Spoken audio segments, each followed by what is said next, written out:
Sometimes you wake up and it just hits you. That heavy feeling in your stomach right before you even open your eyes.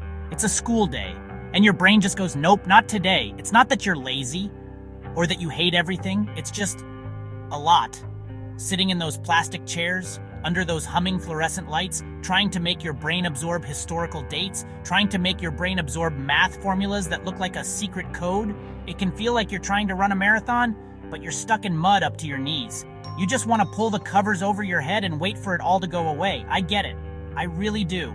That feeling of being totally overwhelmed is real. It's like everyone is speaking a different language you're supposed to understand, but you just can't quite catch the meaning. You look around the classroom. Everyone else seems to have it figured out. They're nodding along, writing notes, and you're just sitting there staring at the clock, counting the seconds until the bell rings.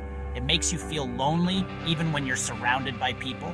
A quiet kind of sadness that's hard to explain to anyone who isn't feeling it too. This isn't a rare, weird thing that only happens to you, I promise. We put on a brave face, we make jokes, we try to act like everything is cool, but underneath it all, a little voice whispers, we're not smart enough, not fast enough, not good enough. It's easy to think you're the only one drowning in a sea of expectations. Look around. We're all trying to keep our heads above water. Some people are better at pretending they're on a luxury cruise instead of a leaky raft. That feeling can make you want to give up, to just stop trying. Because what's the point? If you're going to feel this crummy anyway, why bother studying for a test you think you'll flunk? It's a tempting siren call telling you to let go and drift. But that feeling, that heavy weight in your gut, it's not the whole story. It's just one chapter in a much, much bigger book. And it's important to remember that even on days when the chapter feels like it will never, ever end. And then there's the homework. Oh man, the homework. It's like this monster that follows you home every single day. You think you're free when that final bell rings, but nope, it's there, lurking in your backpack, waiting for you. A stack of worksheets, a chapter to read, an essay to write. It feels like you're climbing a mountain that never gets any smaller. For every piece of homework you finish, 2 more seem to magically appear in its place. It's a relentless cycle, and it can feel like your free time, your actual life, is being stolen from you one assignment at a time. Exams are a whole other level of awful. It's like they take all that pressure and magnify it by 1,000. As if the schoolwork itself isn't enough, you've also got the pressure from the outside, especially from your parents. I know they mean well, they really do. They love you and they want you to have a good life, a better life than maybe they had. But sometimes, the way they show it just adds another layer of weight on your shoulders. The constant questions. Did you finish your homework? How did you do on that test? You need to study more? It can feel less like they're cheering you on and more like they're judging your every move. Their expectations can be overwhelming. They have this picture in their head of what your future should look like. The right college, the right career, the right path. And if your dreams don't quite match up with their vision, it can feel like you're letting them down. You end up feeling trapped between what you want for yourself and what they want for you. You want to make them proud, of course you do, but you also want to be true to yourself. This tug of war is exhausting, and it can make you feel resentful and misunderstood, even by the people who are supposed to understand you the most. And it's not just parents. It's teachers, it's coaches, it's relatives, sometimes even your friends. Everyone seems to have an opinion on what you should be doing. You should join the debate team. You're smart. You should be a doctor. You need to focus more on your grades if you want to get anywhere. It's like you're a project that everyone is trying to manage. They all think they have the blueprint for your life, and they're not shy about sharing it. It can make you feel like your own voice, your own desires, are getting lost in the noise. This constant pressure from all sides can make you feel like you're not in control of your own life. It's like you're just a character in a story that someone else is writing. That's a terrible feeling. It makes you want to rebel, to push back, to just scream, "Leave me alone." It's important to remember that you're not alone in feeling this way. So many of us are navigating this same maze of expectations, trying to find our own path while dodging the opinions and pressures that come at us from every direction.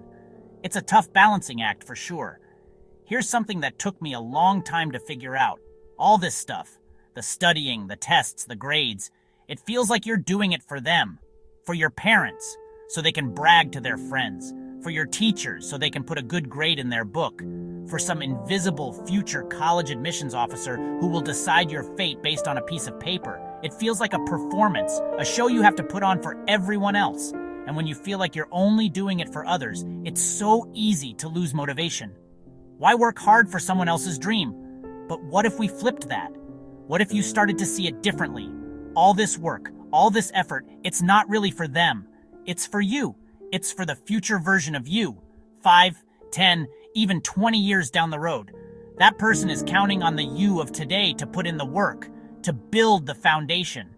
It's like you're gathering tools and supplies right now.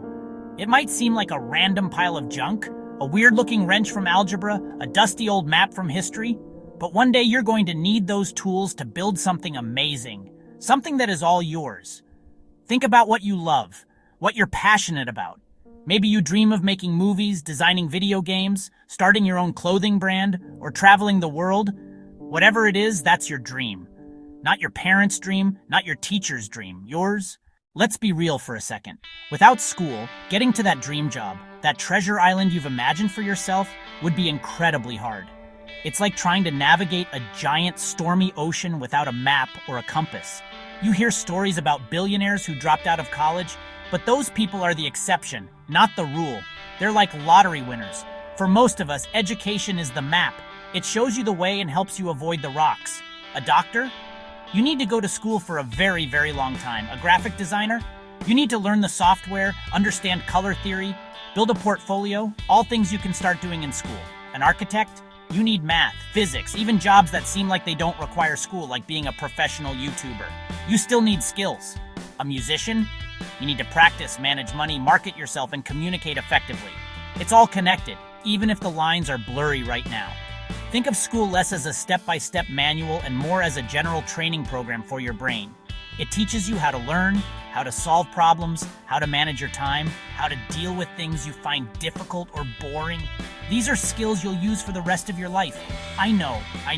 It seems like a drag now. It feels like the journey is taking forever. The map is confusing and hard to read. Some parts of it feel completely useless.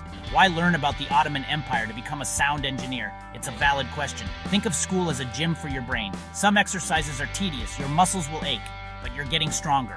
You're more capable, more prepared for whatever challenges the world throws at you, more prepared for the journey. Without that training, you'd be setting sail in a leaky boat. School is the gym where you work out your brain. Some exercises are tedious, your muscles will ache, but you're getting stronger. Okay, so school can be tough.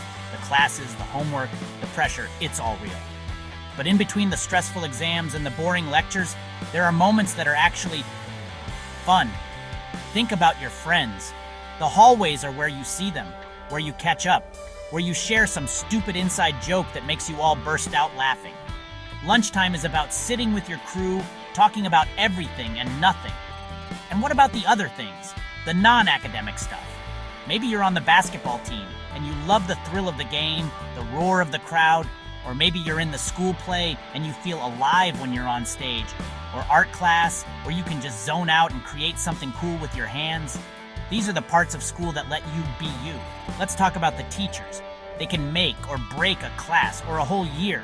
Some teachers make boring subjects interesting, tell funny stories, and actually seem to care. They stay after class to help, and they inspire you. They explain things so it finally clicks. A light bulb moment.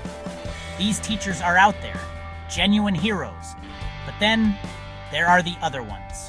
The ones you get when you don't win the lottery. We've all had them. The bored teacher, the monotone textbook reader, the super strict teacher.